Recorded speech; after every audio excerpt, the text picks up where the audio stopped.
Don't worry. I'll share you a few tips to help you become a kungfutea pro. Tip 1. Choose the right Gaiwan. Make sure the rim of the Gaiwan is outward. The wider, the better.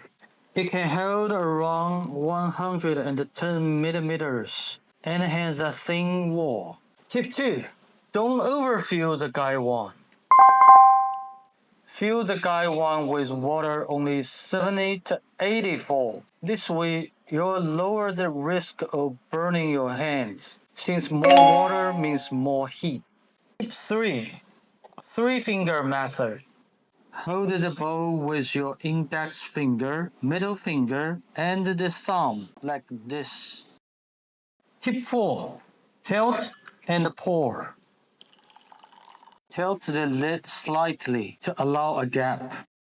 You can also adjust this gap to control the speed of the liqueur.